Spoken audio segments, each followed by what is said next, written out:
everyone. I thought I would do a little tutorial video on how to play Eric Clapton's song, Tears in Heaven. It's pretty basic, a lot of triads in the key of C, but it does modulate to the key of E flat. So what I'll do is I'll play the melody and I'll play the chords along with the melody, and there's some things that I'll point out along the way. One of the first things to do is when you play the accompaniment, try to play it softer than the melody. And the other thing that's helpful too is don't limit the melody with just the right hand. You want to add the left hand for some nuance, maybe for some dampening. And the other thing we can do is also sound the harmony with tensions, and sometimes you can add some counterpoint to bring out some of those tensions. So there's little techniques, and in terms of the basic technique, what we're trying to do is fill out the eighth notes. So if the tempo is like this, 1, so that's 1, 2, and 3. So I'm thinking eighth notes, 1 and 2 and 3 and 4 and this is something maybe Keith Jarrett does on country. Gary does it in his solo playing. We're just filling out the eighth notes between the melody and the accompaniment, and sometimes counterpoint. The accompaniment could be a block chord, could be arpeggios. You want to break it up too. The other thing is, if the melody is in this range, don't be afraid to go above the melody with a counterpoint or a voicing. You don't want to limit your range on the vibraphone. As it is, it's very limited, 3 octaves. So if the melody is here, go above the melody. And sometimes what I'll do is I'll take the melody up an octave at random. You don't have to play it exactly as written. But make sure the melody is really clear in terms of the pedaling. And I also tell my students too, when they pedal, don't think of pedaling the melody and the accompaniment. Many times when I'm playing the accompaniment, the pedal is up. So you don't want to lose the clarity of the melody by sustaining that accompaniment. Okay? So I'll just play through. It's, like I said, in the key of C, and if you can get a hold of a lead sheet, that would be even better.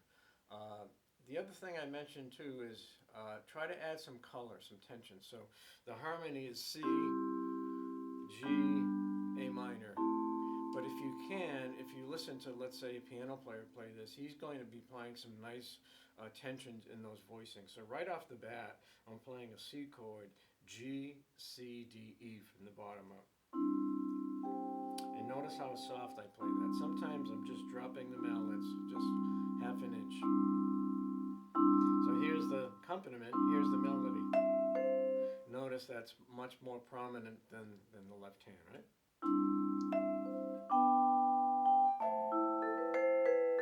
Right there in the second bar, the melody is sustaining, so we have to fill out the time in terms of the eighth notes.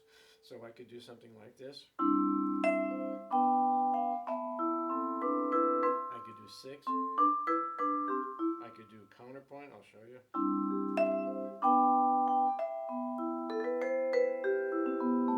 I can do that again.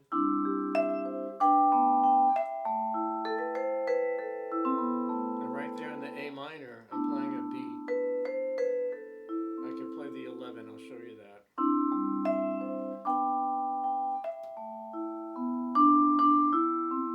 Alright, so I'm just filling out the time with the eighth note with counterpoint, or I can just do arpeggios.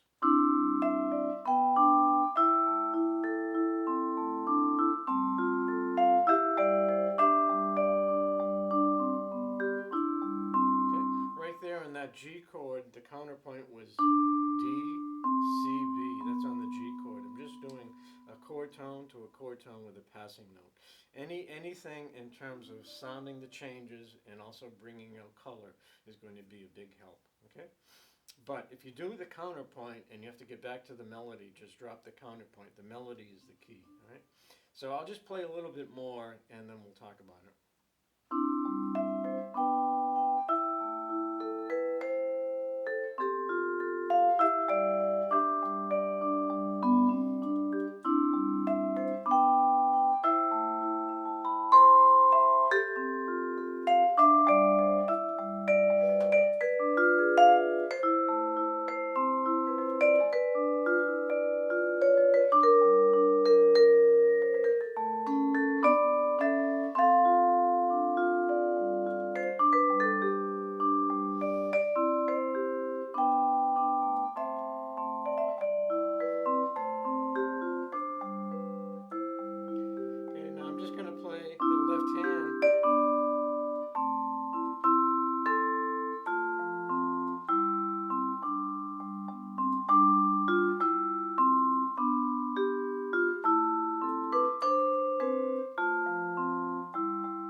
the end, I was just playing left hand. You want that left hand to be able to go all over the place and do a lot of different inversions, different chord tones, different passing notes. Sometimes I'm doing thirds. So let's say the C chord is C, D, E, right?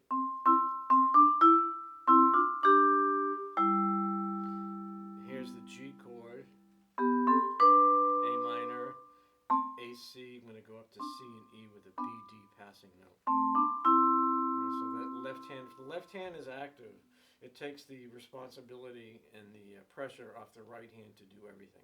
So we want to fill out those eighth notes, not only with the right hand, but also with the left hand.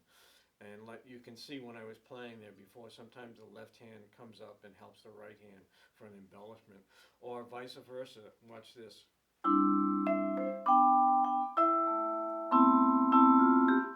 Right, the right hand comes down and comps with a nice 3 or 4 note voicing down there. So you want that the right hand and the left to help each other out in terms of different functions. Okay, I'm going to play the bridge of this tune.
When you do counterpoint, sometimes begin a counterpoint in the mid-range here, for example. But also maybe I'll do a counterpoint starting with the low note. So you want to start lines in different places. Sometimes if the counterpoint is above the melody, I'll start it up there, then I'll start a line down here. So it gives the impression that the instrument is bigger than it is. All right, so begin lines in different places. Sometimes you can start a line, let it hang, start another line, right, and then come back and resolve the previous line. So you'll hear a lot of counterpoint when I'm playing. The thing about that is it's less blocky, so you don't want to always just play. Right, you're sounding the chords there, but everything is sort of blocky. It's on the beat. So the other thing you can do is embellish the melody a little bit more if you want. Right.